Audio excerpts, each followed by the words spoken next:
మార్గం. ముక్తి మార్గం అనే పదాలలో ఆధ్యాత్మికత అంతా ఉంది. మరి మొదటి పదం ముక్తి అనే పదం, రెండవది మార్గం అనే పదం. మార్గం అంటే అందరికీ తెలుసు, కానీ ముక్తి అంటేనే అది ఏమిటో ఎవరికి తెలియదు. మొట్టమొదటగా ముక్తి అంటే ఏమిటో తెలుసుకుందాం.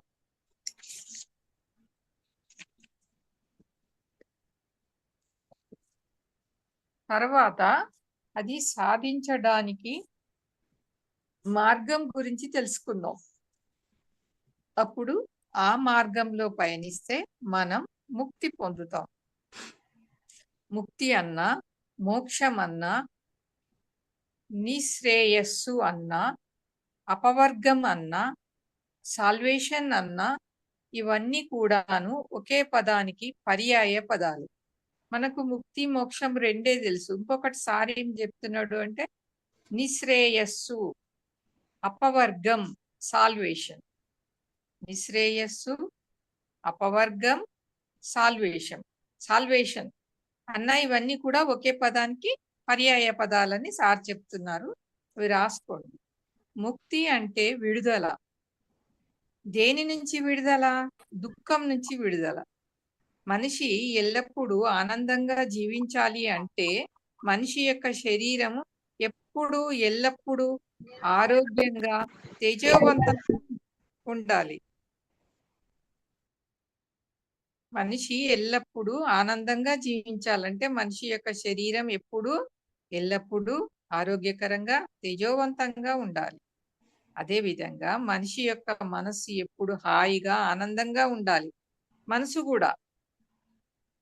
ఇంకా ముందుకు పోతే మనిషి యొక్క బుద్ధి ఎప్పుడు సునిశ్చితంగా సదా సత్యాన్ని చూపేదిగా ఉండాలి. ఇంకొకటి బుద్ధి కూడా ఎప్పుడు సునిశ్చితంగా సదా సత్యాన్ని చూపేదిగా ఉండాలి. ఎప్పుడైతే బుద్ధి సత్యాన్ని చూపించేదిగా ఉండదో అప్పుడు మనస్సు మలమై అశుభ్రమై అనేక రుగ్మతలను కలిగి ఉంటుంది. ఎప్పుడైతే మనసు మలమై అశుభ్రమై ఉంటుందో అప్పుడు శరీరము అస్వస్థలకు లోనై రోగాలకు మూలమై మనకు ఎన్నో బాధలను కలిగిస్తుంది. దుఃఖాల నుంచి విడుదలే ముక్తి. రకరకాల దుఃఖాల నుంచి విడుదల కావడమే ముక్తి. ఒక్క దుఃఖం కాదు, మనకు రకరకాలు ఉంటాయి. అనారోగ్య దుఃఖమో, ఏదన్నా ఏ సమస్యల వలన దుఃఖమో, ఎన్నో దుఃఖాలు ఉంటాయి. రకరకాల దుఃఖాల నుంచి విడుదల కావడమే ముక్తి అంటే అని చెప్తున్నారు సార్. శారీరక పరమైన రోగాల నుంచి ముక్తి, విడుదల. ఇంకొకటి దుఃఖం ఏంది? శారీరక పరమైన రోగాల నుంచి ముక్తి, విడుదల. మానసిక పరమైన రుగ్మతలు, ఒత్తిడులు, ఆందోళనలు, భయాల నుంచి ముక్తి, విడుదల. ఇంకోటి మానసిక పరమైన రుగ్మతలు. అలాగే బుద్ధి యొక్క మాంద్యం నుంచి ముక్తి, విడుదల. అసలు నేను ఎందుకు పుట్టాను, ఈ జీవితం అంటే ఏమిటి, ఇలాంటివన్నీ మనకు ఏమాత్రం తెలియవు. మన సాధారణ బుద్ధికి అందవు. సత్యం అన్నది బుద్ధికి అందనప్పుడు మనకు మన జీవితము శాంతము అగమ్య గోచరంగా ఉంటుంది. కనుక బుద్ధిపరమైన మాంద్యం పోవాలి. మనకు బుద్ధి వల్ల కలిగే మాంద్యం, బుద్ధిపరమైన మాంద్యం పోవాలి. మానసిక పరమైన రుగ్మతలు పోవాలి. శారీరక పరమైన అస్వస్థతలన్నీ పోవాలి. ఏవేవి పోవాలి? బుద్ధిపరమైన మాంద్యం పోవాలి, మానసిక పరమైన రుగ్మతలు పోవాలి, శారీరక పరమైన అస్వస్థతలన్నీ పోవాలి. ఇవన్నీ శాశ్వతంగా పోవాలి. ఇవన్నీ శాశ్వతంగా పోతేనే మనకు ముక్తి. ముక్తి అంటే విడుదల. ఒకప్పుడు పోయి మరొకప్పుడు ఉంటే అప్పుడు అక్కడ దానిని ముక్తి వచ్చింది అనం. ఒకసారి పోయి ఒకసారి వస్తే దాన్ని ముక్తి అనం. ఎప్పుడైతే ఈ మూడు, తనవు, మనస్సు మరి బుద్ధి కూడాను పరిశుభ్రమైపోతాయో శాశ్వతంగా, అప్పుడు మనకు ముక్తి వచ్చింది. శాశ్వతంగా కావాలంట ఇవన్నీ పరిశుభ్రం. అంతవరకు ముక్తి రాలేదు. ఒకసారి వచ్చి ఒకసారి పోయి ఒకసారి ఉంటే అవి కాదు. అంటే దుఃఖంలో కొట్టుకుంటున్నాం. 3 రకాల దుఃఖాల నుంచి విడుదల. కపిల మహాముని ఏమన్నాడంటే త్రివిధ దుఃఖ అత్యంత నివృత్తి అత్యంత పురుషార్థ. కపిల మహాముని ఏమన్నాడంటే, త్రివిధ దుఃఖ అత్యంత నివృత్తి అత్యంత పురుషార్థ. కామ, అర్థ, ధర్మ మరి మోక్షాలలో 4వ పురుషార్థమైన మోక్షము అన్నది ఏమిటయ్యా అంటే, మూడు రకాల దుఃఖాల నుంచి పూర్తిగా విడుదల కావటమే. ఈ త్రివిధ దుఃఖాల నుండి విముక్తి కావడమే అని కపిల మహర్షి చెప్పిన మాట సార్ చెప్తున్నారు. దీనినే శ్రీకృష్ణుడు భగవద్గీతలో ఏమన్నాడంటే, తమో గుణం నుంచి ముక్తిని పొందు, రజోగుణం నుంచి కూడా ముక్తి పొందు, సాత్విక గుణం నుంచి కూడా ముక్తి పొందు, నిర్గుణుడివి కా. సాత్వికం కూడా వద్దంటున్నాడు సారు. అంటే ఇక అందరికి మంచి చేస్తూ పోతే వాళ్ళకి ఏం తెలుస్తుంది. దీన్ని ఇంకో ఏమంటున్నారంటే, త్రైగుణ్య విషయ వేద నిస్సైగుణ్యో భవార్జున. త్రైగుణ్య విషయ వేద నిస్సైగుణ్యో భవార్జున. నువ్వు 3 గుణాలతో కలిసి ఉన్నావు, గుణాతీతుడవు కావో అర్జున. ఏ ఏ గుణాలు? తమో గుణం, రజోగుణం, సాత్విక గుణాలతో ఉన్నావు అర్జున అని చెప్తున్నాడు. గుణాతీతుడవు కా, ఈ 3 గుణాల నుంచి విముక్తుడవు కా. శారీరక పరమైన రుగ్మతలే మరి తమో గుణ దోషాలు, మానసిక పరమైన రుగ్మతలే రజోగుణ దోషాలు, బుద్ధిపరమైన రుగ్మతలే సాత్విక గుణ దోషాలు. ఈ 3 వెరసి సకల దుఃఖాలను కలిగిస్తాయి. ఈ 3 కూడా సకల దుఃఖాలను కలిగిస్తాయని చెప్తున్నారు సార్. ఎప్పుడైతే ఈ దోషాలన్నీ తొలగిపోతాయో అప్పుడు మనకు దుఃఖాలు ఉండవు. అప్పుడు మనము త్రిగుణాతీతులం అవుతాం. అంటే ఈ 3 గుణాలకు అతీతంగా ఉంటాం. అప్పుడు దుఃఖరాహిత్య స్థితి, దుఃఖరాహిత్యం వస్తుంది. అప్పుడు దుఃఖం ఉండదు మనకి. ముక్తి పొందుతాం. అప్పుడు ఏమొస్తుంది మనకు? ముక్తి. ఎప్పుడు కూడాను దుఃఖం ఉండకూడదు. ఎప్పుడు కూడా మన ఉమాసారు కూడా అదే చెప్తుంటారు, దుఃఖం ఉండకూడదు. వాళ్ళు దుఃఖించినా కానీ పట్టించుకోరు. నేను చాలాసార్లు గమనించిన సార్ అదే చెప్తున్నారు. మనిషికి ఎప్పుడు కూడాను దుఃఖం ఉండకూడదు. శారీరక పరంగా గాని మానసికంగా పరంగా. శారీరక పరంగా అంటే తలనొప్పి నుంచి క్యాన్సర్ వరకు ఏ రోగాలు రాకూడదు శారీరకంగా. మానసిక పరమైన రుగ్మతలు అంటే ఎంబీబీఎస్ సీట్ రాకపోతే ఆత్మహత్య చేసుకోవడం, ఎవరైనా అవమానిస్తే కుంగిపోవటం, బీపీలు తెచ్చుకోవడం, ఇలాంటివన్నీ కూడాను ఉండకూడదు. ఇది మానసిక రుగ్మత.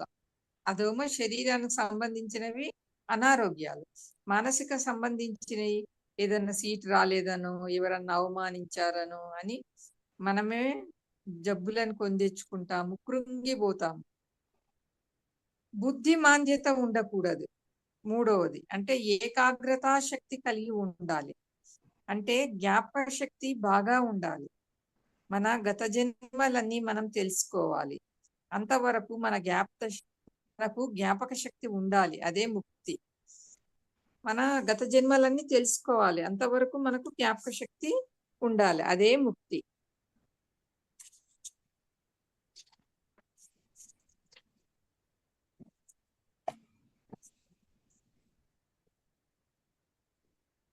ముక్తి, మోక్షం, అపవర్గం, నిశ్రేయస్సు ఇవన్నీ ఒకటే మాస్టర్స్. ఇవన్నీ సారు అలా ఇంతకు ముందు కూడా వచ్చినాయి. ఇవి నేను చెప్పినాను కూడా 2-3 సార్లు. ముక్తి, మోక్షం, అపవర్గం, నిశ్రేయస్సు. నీ 2 సున్నాలు శ్రేయస్సు. ముక్తి అన్నా, మోక్షం అన్నా, అపవర్గం అన్నా, నిశ్రేయస్సు అన్నా పర్యాయ పదాలని చెప్పుకున్నాం. దీనికి జీసస్ క్రైస్ట్ ఏమన్నాడంటే, దేవుని రాజ్యం వెతకండి, ఆ యొక్క ధర్మంలో జీవించండి, అప్పుడు మీకు కావలసిన ఇవన్నీ వస్తాయి. మీకు కావలసినవన్నీ అంటే మనకు దుఃఖరాహిత్యం కావాలి, మనకేం కావాలి? దుఃఖరాహిత్యం కావాలి. దేని దేని నుండి? శారీరకంగా, మానసికంగా, బుద్ధిమాంద్యం. మన శరీరం చక్కగా ఉండాలి. మన మనస్సు ఎప్పుడు స్వచ్ఛంగా, ఏకంగా, హాయిగా ఉండాలి. మన బుద్ధి ఎప్పుడు సునిశ్చితంగా ఉండాలి. ఇవన్నీ మనకు కావాలి. మీకు కావలసినవన్నీ వస్తాయి అన్నాడన్నమాట. క్రైస్ట్ అలా అన్నాడంట. కనుక ముక్తి అంటే ఈ 3 రకాల రుగ్మతల నుంచి విముక్తి పొందటం. ముక్తి అంటే బాగా గుర్తుపెట్టుకోండి, శారీరక, మానసిక, బుద్ధిమాంద్యత, ఈ 3 రకాలు.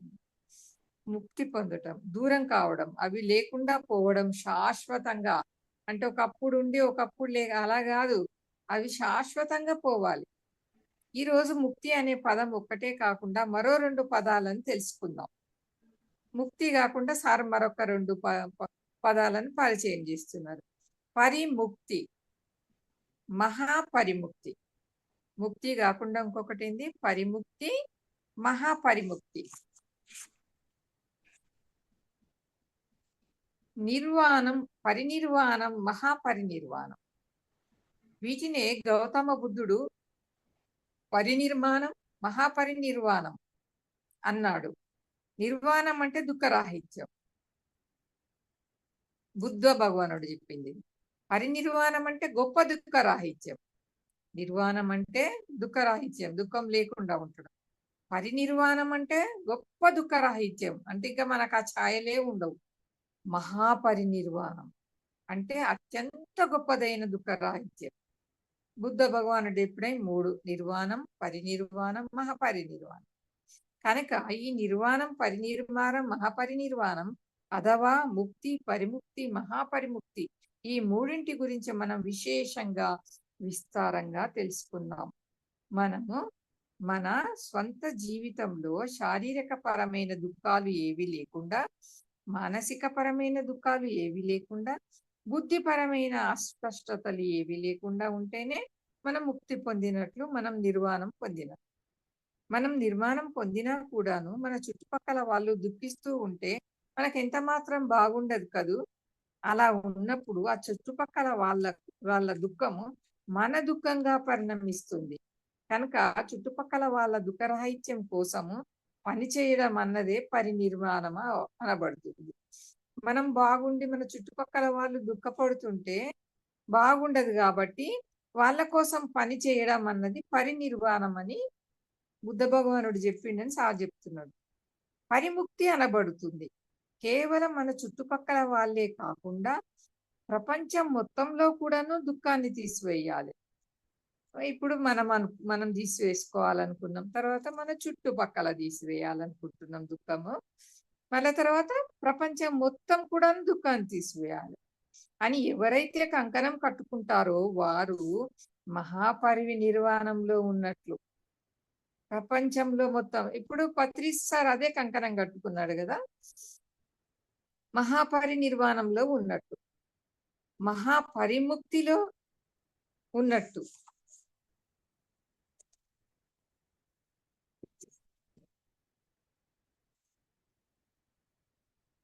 ప్రపంచం మొత్తంలో దుఃఖం పోవాలి. ఇప్పుడు సార్ ఏం చెప్తున్నాడు? మొత్తానికే దాన్ని ప్రపంచం నుండే తీసివేయాలి. ప్రపంచ దుఃఖం వారి దుఃఖం కనుక వారి దుఃఖం నుంచి సుదూరంగా పోవాలంటే ప్రపంచంలోని మొత్తం దుఃఖం అంతా పోవాలి. అప్పుడే వారి దుఃఖం పోతుంది. అంతే కదా.